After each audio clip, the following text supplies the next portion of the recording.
Drugs syndicate, love जिहाद, blackmailing, सरकारी जमीनों पर अवैध कब्जा, अवैध संपत्ति, अवैध हथियारों का कारोबार और शूटिंग एकेडमी से कारतूस का हेरफेर का कनेक्शन।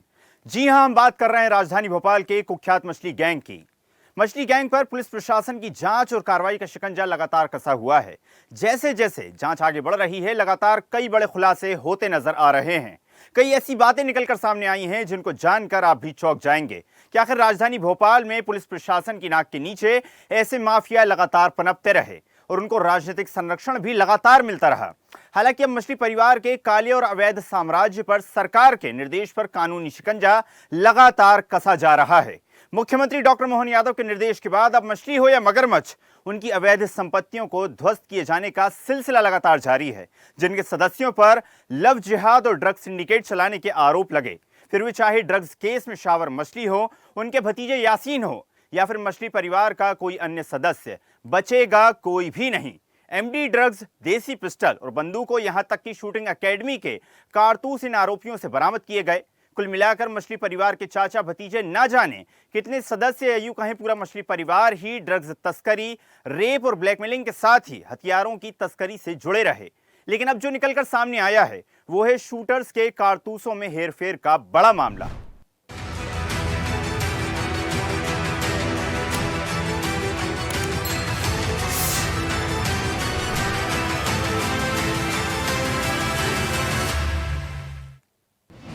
मछली परिवार का कारतूस कनेक्शन, शूटिंग की आड़ में कारतूसों की हेराफेरी, अपराधियों तक कैसे पहुंचे शूटर्स के कारतूस, खुलासे के बाद प्रशासन ने की जांच तेज। तो मछली गैंग अवैध हथियारों की तस्करी और उनका उपयोग भी पुलिस प्रशासन की नाक के नीचे ही बेखौफ तरीके से करता आ रहा था। लेकिन अब जो बड़ी वारदात सामने आई है वो ये कि मछली परिवार का कनेक्शन शूटिंग की आड़ में कारतूसों की हेराफेरी से भी रहा है। अब भोपाल में शूटर्स के कारतूसों में हेरफेर की आशंका के खुलासे के बाद प्रशासन ने जांच पड़ताल शुरू की है। कुल 80 रजिस्टर्ड शूटर्स में से 75 ने एसडीएम ऑफिस जाकर रिकॉर्ड पेश किए, जबकि 5 ने रिकॉर्ड भेजकर जांच में हिस्सा लिया। जांच के दौरान खिलाड़ियों के आपराधिक रिकॉर्ड भी खंगाले गए। पुलिस और आबकारी विभाग ने जांच पड़ताल शुरू की है तो पता चला कि मछली परिवार का शाहिद अहमद, जिसका पिता शरीफ अहमद निवासी बुधवारे का आपराधिक रिकॉर्ड दर्ज है। इसी वजह से उनके 3 गन लाइसेंस निरस्त किए गए। शाहिद को 2012 में लाइसेंस मिला था और उसके पास से 3 हथियार, 32 bore revolver, 12 bore semi automatic gun और 30.06 राइफल जो विदेश से खरीदी गई थी, उसे सालाना 30,000 कारतूस की लिमिट दी गई थी। जांच में सामने आया कि शाहिद ने किसी शूटिंग प्रतियोगिता में कभी हिस्सा नहीं लिया और ना ही इस आधार पर कारतूस खरीदे। उसने सिर्फ आत्मरक्षा के लिए जरूरी कारतूस खरीदे। जिला प्रशासन ने बताया कि मछली परिवार से जुड़े कुल 5 लोगों के लाइसेंस सस्पेंड किए गए हैं। शाहिद के अलावा सोहेल मछली, शहरियार मछली, शफीक मछली और उसके साथ ही शावेज के नाम पर भी शस्त्र लाइसेंस थे। इन पर कुल 8 हथियार दर्ज थे। और उसके साथ ही जांच में खुलासा हुआ है कि खेल कैटेगरी के लिए भी लाइसेंस लिए गए और मिलने वाले कारतूस का कोटा भी निजी इस्तेमाल के लिए इस्तेमाल किया गया। यानी बड़ी संख्या में सेल्फ डिफेंस के नाम पर कारतूस खरीदे गए। कहां इस्तेमाल किए गए कोई नहीं जानता। और कुछ शूटर्स का मूल लाइसेंस भी दरअसल सेल्फ डिफेंस का है और बाद में उन्होंने खेल प्रतियोगिता में हिस्सा लेने के नाम पर उसी लाइसेंस पर 4 से 5 हथियार दर्ज करवाए।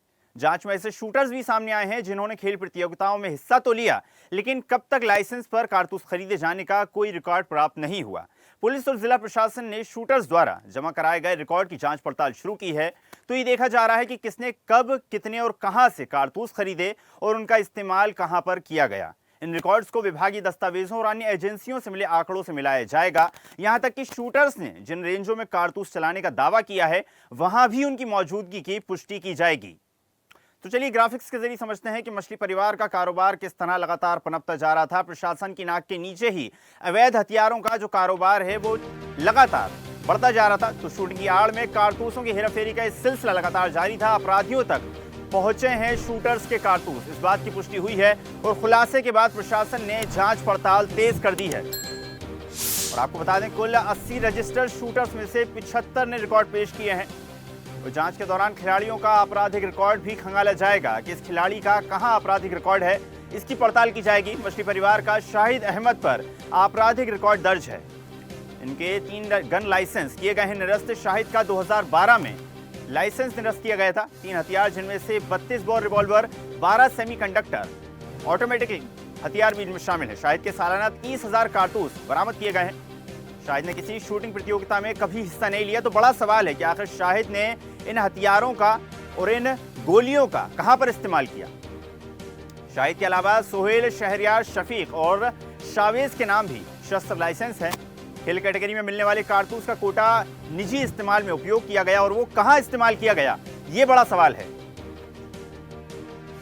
शूटिंग की आड़ में कारतूसों की हेराफेरी का ये पूरा कारोबार मछली परिवार का लगातार जारी था। अब बड़ा सवाल है कि किसके संरक्षण में ये कारोबार किया जा रहा था और कहां पर इन बंदूकों का इस्तेमाल किया गया, इन कारतूसों का इस्तेमाल किया गया, कहां से ये बंदूक प्राप्त किए गए थे और कहां इस्तेमाल किए गए, किसे सप्लाई किए गए।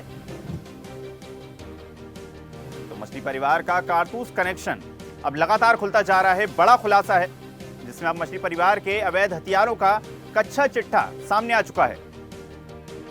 शूटिंग की आड़ में कारतूसों की हेराफेरी की गई, अपराधियों तक शूटर्स के कारतूस पहुंचाए गए हैं। खुलासे के बाद प्रशासन ने जांच पड़ताल तेज की है और कुल 80 रजिस्टर्ड शूटर्स में से 75 के रिकॉर्ड पेश किए गए हैं, जबकि 5 खिलाड़ियों ने अपने रिकॉर्ड भेजे हैं।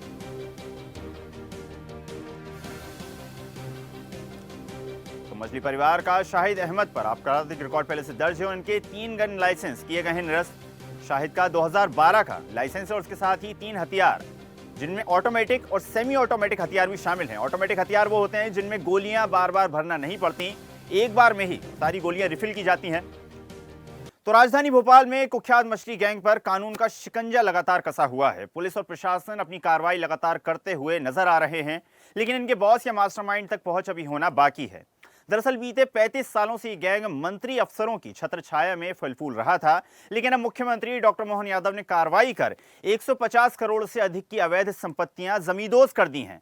मुख्यमंत्री डॉक्टर मोहन यादव ने कहा कि लव जिहाद और ड्रग्स माफिया जैसे अपराधियों को किसी भी हाल में बख्शा नहीं जाएगा। उन्होंने चेतावनी दी कि अपराधियों पर लगातार शिकंजा कसा जा रहा है और सभी को एक एक करके हिरासत में लिया जाएगा, ठिकाने लगाया जाएगा। आपको बता दें कि मछली गैंग का नेटवर्क सिर्फ भोपाल तक सीमित नहीं है, इसके तार दुबई और देश के कई राज्यों से जुड़े हैं। चाचा भतीजा लगातार इस कार्य में जुटे हुए थे, जिसमें ड्रग्स तस्करी, रेप और ब्लैकमेलिंग जैसे मामलों में आरोपी रहे हैं। गैंग ने काली कमाई से आलीशान कोठियां बनाई, कंपनियों का निर्माण किया, वैध अवैध संपत्तियां खड़ी करी और उसके साथ ही सूत्रों का दावा है कि इसी मछली परिवार की कोठी में पूर्व मुख्यमंत्री, वर्तमान विधायक और राज्य मंत्री के साथ साथ कैबिनेट मंत्री, पुलिस और प्रशासन के बड़े अफसर भी आना जाना करते थे। और यही वजह है कि मछली गैंग का आतंक बीते 35 सालों से बेखौफ चला आ रहा है और इतना ज्यादा साम्राज्य लगातार खड़ा किया गया है। तो देखिए, बड़ा खुलासा यहां पर हुआ है कि मछली परिवार के पास ऐसे हथियार थे जो हथियार आम लोगों के पास नहीं होते, ना ही आमतौर पर लोगों के पास पाए जाते हैं, ना इनका लाइसेंस आसानी से मिलता है। तो किसके संरक्षण में ये लाइसेंस प्राप्त करवाए गए और क्या इस्तेमाल इन हथियारों का किया गया, ये बड़ा सवाल है। और मछली परिवार के लगभग कई सारे जो सदस्य हैं उनके नाम पर हथियारों के लाइसेंस थे। वैध अवैध दोनों ही तरीके के हथियार इनके पास पाए गए हैं। हथियारों का इस्तेमाल कहां किया गया था, ये बड़ा सवाल है। हथियारों का इस्तेमाल क्या अवैध धंधों में किया गया, क्या लोगों को अवैध वसूली के लिए किया गया, क्या जमीनों को हथियाने के लिए किया गया, ये बड़ा सवाल है। जांच का विषय है, जांच के बाद ही खुलासा होगा। लेकिन अभी जो बड़ा सवाल वो है ये है कि लगातार मछली परिवार के पास से जो बड़े हथियार बरामद किए गए हैं, कारतूसों का जो जखीरा पाया गया है, जो शूटिंग रेंज जो अवैध तरीके से संचालित की जा रही थी, उसके पीछे कौन है, उसका मास्टरमाइंड कौन है, किसके संरक्षण में ये पूरे कार्य किए गए, जिससे पुलिस प्रशासन अभी तक अभिन्न रही, जिसकी जानकारी अभी तक पुलिस प्रशासन को नहीं थी। चलिए, खबर पर अधिक चर्चा करेंगे। न्यूज़ हेड डिजिटल अनिरुद्ध सोनोनी जी हमारे साथ जुड़ गए हैं। अनिरुद्ध जी, लगातार पुलिस प्रशासन मछली परिवार के मामले में मछली परिवार का जो जखीरा बरामद किया गया, हथियारों का, बंदूकों का जो लाइसेंस थे उन्हें निरस्त किया गया है, तो बड़ा हथियारों का जो कारोबार था मछली परिवार का, उसका खुलासा हुआ है। बड़ा सवाल यहाँ पर यह है कि मछली परिवार इन हथियारों का कहाँ इस्तेमाल करता था, किसके संरक्षण में इन हथियारों के लाइसेंस प्राप्त होते थे। जी, लगातार जो मछली परिवार पे कार्रवाई जारी है वो नए नए खुलासे भी कर रही है और इससे नई जानकारियां और नेटवर्क का भी पता पड़ रहा है। और जहां तक बात करें शूटिंग रेंज की, तो मध्य प्रदेश के सबसे ज़्यादा जो राइफल क्लब या शूटिंग क्लब हैं वो भोपाल में मौजूद हैं। लगभग 80 से ज़्यादा ये क्लब हैं। इनमें जिला प्रशासन ने रिकॉर्ड मांगा कि पिछले कई वर्षों से इन लोगों ने जो कारतूस इस्तेमाल होते हैं उसका रिकॉर्ड नहीं दिया था कि शूटिंग रेंज में जो निशानेबाज आते हैं वो कौन रहते हैं, कारतूस कितने इस्तेमाल हुए हैं, उनको बाकायदा एक लिस्टेड करके जिला प्रशासन को सौंपना पड़ता है। तो लगातार इनकी जानकारी मांगी जा रही थी और जो जानकारी नहीं मिली है, लगभग 5 से ज़्यादा ऐसे क्लब थे जिन्होंने जानकारी नहीं दी है। इसके अलावा कौन कौन लोग शूटिंग करने आते थे, उनका बैकग्राउंड क्या है, क्या वे अपराधी प्रवृत्ति के तो नहीं है, अपराधी तो नहीं है, ऐसे तमाम तरह के नोटिसेस जारी किए गए थे, जिसमें से कई शूटिंग क्लब ऐसे हैं भोपाल में जिन्होंने अपनी जानकारी नहीं दी है। इसमें मछली परिवार के भी कई लोग और कई उनके इस गैंग से संबंधित लोग इन क्लब्स में आना जाना था और ख़ासकर इनका मूवमेंट होता था रविवार को। और भोपाल की बात करें तो भदभदा एरिया में जो 25वीं बटालियन है, वहीं पीछे ये बाकायदा परमिशन लेके राइफल क्लब संचालित करते थे। इनमें से कई क्लब और उनके खिलाड़ी यहाँ शूटिंग करने आते थे। रविवार को बड़ा तामझाम और मजमा जमता था। तो अब जिला प्रशासन ने इन पे पूरा शिकंजा कसा है और सारी जानकारी मांगी है, लेकिन अभी तक पूरी जानकारी नहीं दी गई है। इसके अलावा भोपाल में कौन कौन सी वेपन्स की दुकानें जहां हथियार मिलते हैं, कारतूस मिलते हैं और बंदूकों से और पिस्टल से संबंधित सामान मिलते हैं, उनकी भी पूरी जानकारी मांगी गई है और उन्हें भी नोटिस जारी किया गया है, लेकिन अभी तक पूरी जानकारी नहीं मिली है। और इसके मास्टरमाइंड के पीछे भी मछली परिवार और उनके सदस्यों का हाथ बताया जा रहा है, जिसकी कड़ाई से जांच अभी भी लगातार जारी है। अनिरुद्ध, तो ये बात तो साफ हो चुकी है कि खिलाड़ी कोटे से कई सारे हथियार और गोलियां मछली परिवार ने प्राप्त की, उनका इस्तेमाल भी किया गया। लेकिन बड़ा सवाल यह है कि जब परिवार में कोई खिलाड़ी नहीं है, किसी खेल प्रतियोगिता का कोई इतिहास नहीं है, तो इन हथियारों का, इन गोलियों का इस्तेमाल कहाँ किया गया? इसी रिकॉर्ड को जिला प्रशासन ने मांगा है कि जब गोलियां जमा करानी पड़ती हैं, यानी उसके खाली जो खोखे रहते हैं जो कि प्रैक्टिस में या कंपटीशन में इस्तेमाल में होते हैं, उनकी पूरी जानकारी प्रतियोगिता के बाद इकट्ठी की जाती है, उन्हें बाकायदा लिस्टेड किया जाता है और उसे जिला प्रशासन को या संबंधित विभाग को सौंपा जाता है।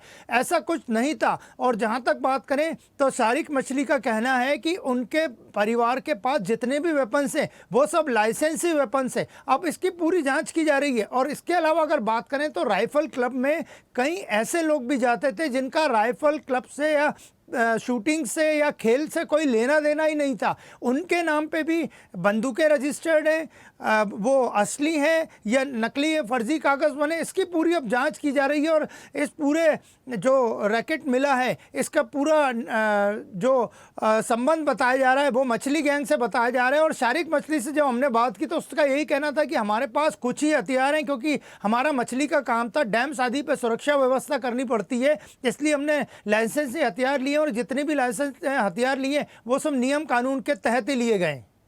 बिल्कुल अनिरुद्ध, जिस तरह से अब पुलिस प्रशासन ने भी इस मामले की पुष्टि की है कि कई सारे अवैध जो कारोबार थे वो मछली परिवार के लगातार संचालित किए जा रहे थे, जिनमें जमीनों को खाली करवाना, अवैध कब्जे करना, लोगों से अवैध वसूली करना, कि तो क्या माना जाए, क्या उन सभी अवैध कार्यों में इन हथियारों का, इन गोलियों का इस्तेमाल किया जाता था? जी बिल्कुल हो सकता है और इसी की जांच की जा रही है, क्योंकि अक्सर जो शारिक मछली पे ही खुद पे आरोप लगे हैं कि उसने दंगा भड़काने से लेके हत्या के प्रयास तक के मामले दर्ज हैं, धमकी देने के मामले दर्ज हैं, महिलाओं के साथ छेड़छाड़ के मामले दर्ज हैं। और वो भी हमेशा एक कंप्लेनर भी सामने आ चुके हैं। बाकायदा उन्होंने भोपाल पुलिस कमिश्नर को कंप्लेन की है और उनका नाम है राजेश तिवारी, जो रेलवे में नौकरी करते थे, इंजीनियर हैं, और उनका स्पष्ट आरोप है, उन्होंने लिखित में एफिडेविट दिया है और वो मामले में भी शारिक मछली पे अभी एफआईआर दर्ज नहीं हुई है। और राजेश तिवारी का साफ कहना है कि उन्हें उठा के ले जाया गया, रात भर उन्हें कोकता में ही कहीं फार्म हाउस पर रख के उनके साथ मारपीट की गई, सुबह उन्हें छोड़ा गया। इसके पीछे पॉलिटिकल कनेक्शन भी है और उन्होंने बाकायदा भोपाल पुलिस कमिश्नर को एक आवेदन भी दे रखा है कि इस पर कार्रवाई की जाए, लेकिन अभी तक शारिक मछली पे केस दर्ज नहीं हुआ है। और उनका राजेश तिवारी का ही कहना था कि जब वो उनके साथ मारपीट की जा रही थी, उनके साथ धमकाया जा रहा था, उन्हें कमरे में बंद किया गया था, उस वक्त कुछ लोग, शारिक मछली खुद हथियार लेके सामने खड़ा था। तो वो वेपन कौन सा था, वो कहीं यही वेपन तो नहीं था, ये अवैध वेपन था। इस पूरी मामले की पुलिस भी जांच कर रही है। अब जिला प्रशासन ने सबसे रिकॉर्ड भी मांगा है। जी अनिरुद्ध जी, जिस तरह से आपने बताया कि लगातार जिला पुलिस जो है वो लगातार रिकॉर्ड खंगालने में जुटी है, लेकिन जिस तरह से आपने जिक्र करा कि कई सारे हथियार शारिक मछली परिवार के पास थे और उनका इस्तेमाल भी कई जगह किया जाता था, और इससे पूर्व भी जो ड्रग्स वाला मामला था, ड्रग्स जो है वो मछली परिवार के कई सदस्यों के पास से पकड़ी गई, तो माना जाए कि हथियारों का जो जखीरा बरामद किया गया है, क्या इसका सप्लाई भी मछली परिवार अन्य लोगों को करता था? जी बिल्कुल, क्योंकि इस मामले में यासीन अहमद और शावर अहमद की गिरफ्तारी के बाद भोपाल एयरपोर्ट से एक सरदार जी गिरफ्तार हुए थे। वो उनका लगातार दिल्ली में आना जाना था। तो उन पुलिस के मुताबिक पुलिस ने जो केस दर्ज किया है वो आर्म एक्ट का ही केस दर्ज किया है और वो हथियारों की तस्करी में शामिल थे। तो ये पूरा नेटवर्क उससे भी जुड़ा हुआ है और इसका पूरा सबूत भी है। और एफआईआर में भी बाकायदा नाम लिखा है कि जो शख्स एयरपोर्ट, भोपाल एयरपोर्ट, राजा भोज एयरपोर्ट से गिरफ्तार हुए थे वो हथियारों के तस्कर थे। हथियार, उनके पास से ड्रग्स भी मिला था। और अभी वो इस वक्त यासीन मछली और शावर मछली के साथ भोपाल सेंट्रल जेल में बंद हैं। और उसी के बाद ये पूरी परतें खुली थी। परतें खुलते खुलते राइफल क्लब्स का नाम आया और राइफल क्लब से जब जानकारी मांगी गई, अभी भी कई क्लब भोपाल के ऐसे हैं जो कि जिला प्रशासन को न जानकारी दे रहे हैं, न वहाँ तक पहुँचे हैं कि उन्हें जानकारी देने में देर क्यों हो रही है। तो आने वाले दिनों में इस मामले सहित कई और मामलों में बड़े खुलासे होना बिल्कुल तय है। जांच अभी जारी है। और जहां तक मछली परिवार की बात करें तो कोकता में उनका लगभग 150 करोड़ का साम्राज्य जिला प्रशासन ने नेस्ता नाबूद कर दिया है। आगे ही रायसेन रोड पे एक अवैध कॉलोनी भी मिली है, 60 एकड़, वहाँ पे मकानों को चिन्हित कर दिया गया है। तो अभी पूरी जांच और होना बाकी है और ये जांच और लंबी चलेगी और अगले 1 से 2 दिन में अवैध जो कॉलोनी काटी गई है उस पर भी कार्रवाई हो सकती है। जी बिल्कुल, अनिरुद्ध लौटेंगे आपके पास, लेकिन रुख करते हैं एसोसिएट एडिटर अरविंद चौहान जी हमारे साथ जुड़ गए हैं। अरविंद जी, जिस तरह से जानकारी प्राप्त हो रही है मछली परिवार के कई अवैध कारखानों का, कई अवैध धंधों का, कई अवैध कारोबारों का खुलासा हुआ और एक बड़ा खुलासा होता नजर आ रहा है कि मछली परिवार के पास कई अवैध हथियार थे, कई हाईटेक वेपन थे, कई ऑटोमेटिक वेपन थे जिनका रखना आम नागरिक के लिए कहीं ना कहीं गलत है। क्या लगता है आपको, किन के संरक्षण में ये हथियार मछली परिवार ने प्राप्त किए, कहां मछली परिवार ने इन हथियारों का इस्तेमाल किया होगा? निश्चित तौर पर कहेंगे जिस तरीके से सारे मछली के परिवार में ये सब बरामद हुआ है और साथ में यासीन और जो परिवार के लोग हैं वो गिरफ्तार हुए हैं, तो साफ तौर पर कहा जा सकता है कि कोई न कोई बड़ा संरक्षण। क्योंकि अगर करें संजय दत्त के पास एक कहीं ना कहीं कहेंगे कि एक एलएमजी बरामद हुई थी और उसमें उन्हें सजा भी मिली थी, लेकिन सारिक के ऊपर अभी एफआईआर क्यों दर्ज नहीं की गई, कहां बचाने की कोशिश की जा रही है, बड़ा सवाल उठता है। इतने बड़े गंभीर अपराधों में तत्काल गिरफ्तारी, एफआईआर होनी चाहिए और गिरफ्तारी होनी चाहिए, लेकिन वो उसे बचा कौन रहा है, ये बड़ा सवाल है।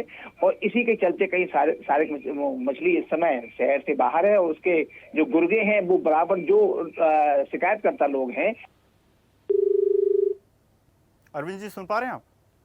जी जी जी, तो कहीं जिस तरह से आप बता रहे थे, जिस तरह से आपने जिक्र करा कि कई बड़े हथियार उनके पास से बरामद किए गए हैं जिनका रखना आम नागरिकों के लिए कहीं ना कहीं गलत है, तो किनके संरक्षण में ये हथियार उन्हें प्राप्त हुए? और बड़ा सवाल यहाँ पर यह भी बनता है कि जिस तरह से कई अवैध धंधों का यहाँ पर खुलासा शारिक मछली परिवार का हुआ है, तो क्या इन हथियारों का उपयोग भी शारिक मछली परिवार वहां करता था?